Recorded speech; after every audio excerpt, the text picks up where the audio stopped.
Hi friends, welcome back to நலமுடன் வாழ. இன்னைக்கு நம்ம பார்க்க போகிற வீடியோ என்னென்னு பார்த்தீங்கன்னா, தினமும் காலையில் 30 நிமிடம் நடந்தால் ஆயுட்காலம் அதிகரிக்குமாம். வாங்க இன்னைக்கு அதை பற்றி தெரிஞ்சுக்கலாம். நடைப்பயிற்சி மிகவும் ஆரோக்கியமான உடற்பயிற்சி. இந்த பயிற்சியை நாம் சிரமமின்றி செய்யலாம். கால்கள் மிகவும் பலவீனமாக இல்லாதவரை இந்த பயிற்சியை யார் வேண்டுமானாலும் செய்யலாம். நடைப்பயிற்சி பல ஆரோக்கிய நன்மைகளை கொண்டுள்ளது. அலுவலகம் செல்லும் போது சில சமயங்களில் 1 கிலோமீட்டர் தூரத்திற்கு கூட ரேப்பிடோ அல்லது வண்டியை முன்பதிவு செய்கிறோம். ஆனால் அப்படி செய்யாமல் நடப்பது உடலுக்கு மிகவும் நல்லது. நடப்பதின் ஆரோக்கிய நன்மைகள் பற்றி தான் இந்த வீடியோவில் பார்க்க போகிறோம். அதிகம் நடப்பதால் இதயம் தொடர்பான நோய்கள் வராமல் தடுக்கலாம். மாரடைப்புக்கான வாய்ப்புகள் வெகுவாக குறைக்கப்படுகின்றன. நடைப்பயிற்சி இதய துடிப்பை மேம்படுத்துவது மட்டுமல்லாமல் சுவாசத்தையுமே மேம்படுத்துகிறது. பதட்டம், மனச்சோர்வினால் அவதிப்படுபவர்கள் நடைப்பயிற்சி செய்வதன் மூலம் அந்த மன அழுத்தத்திலிருந்து ஓரளவுக்கு விடுபடுவார்கள். நடைப்பயிற்சி தசைகளை விரைக்கிறது. தசைகள் அசைவில்லாமல் இருந்தால் அவை இறந்துவிடும். அவற்றை நகர்த்தி செயல்படுத்துவதன் மூலம் தசைகளின் செல்கள் சுறுசுறுப்பாக மாறும். தினசரி நடைபயிற்சி உடல் தசைகளை வலுவாக்கும். உடலை சமநிலைப்படுத்துகிறது. உடலுக்கு சரியான வடிவத்தை கொடுக்கிறது. தசைகளை ஆரோக்கியமாக்குகிறது. உடல் எடையை குறைக்க நடைபயிற்சி ஒரு நல்ல வழி என்று சொல்லலாம். நடைபயிற்சி கலோரிகளை எரிக்கிறது. இதனால் எடை எளிதில் குறையும். காலையில் நடைபயிற்சி செய்வதால் பசியையும் கட்டுப்படுத்தலாம்.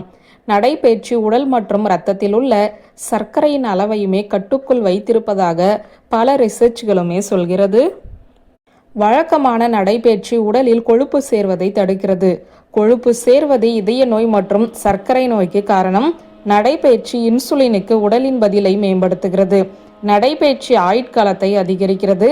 நடைபயிற்சி உங்கள் வாழ்நாளில் 15 முதல் 20 ஆண்டுகள் வரை சேர்க்கும் என ஆராய்ச்சியாளர்கள் கூறுகிறார்கள்.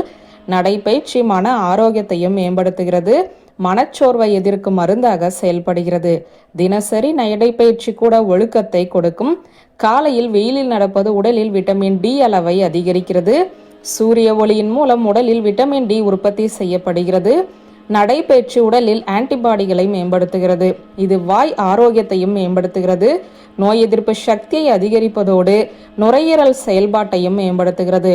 நடைபயிற்சி குடலில் உள்ள பாக்டீரியாக்களை பாதிக்கிறது.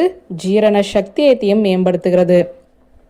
நடைபயிற்சிக்கு வசதியான காலணிகள் போதும். உடலுக்கு வசதியாக இருக்கும் ஆடைகளை அணியுங்கள். நீங்கள் மலையேற்றத்திற்கு செல்ல விரும்பினால் நீங்கள் சரியான காலணிகளை அணிய வேண்டும். மெதுவாக நடக்க ஆரம்பித்து உங்களுடைய திறமைக்கு ஏற்ப வேகத்தை அதிகரிக்குங்கள். தினமும் 30 நிமிடம் நடைபயிற்சி செய்வதன் மூலம் 15 நாட்களில் உங்கள் உடலிலும் ஆரோக்கியத்திலும் எதிர்பாராத மாற்றங்களை காண்பீர்கள். நீங்கள் காலையில் எழுந்தவுடன் நீங்கள் வாழ்நாள் முழுவதுமே புத்துணர்ச்சியுடனும் சுறுசுறுப்பாகவும் இருப்பீர்கள். வியூவர்ஸ், இந்த வீடியோ உங்களுக்கு பிடித்திருந்தால் லைக், கமெண்ட், ஷேர் பண்ணுங்க. நன்றி.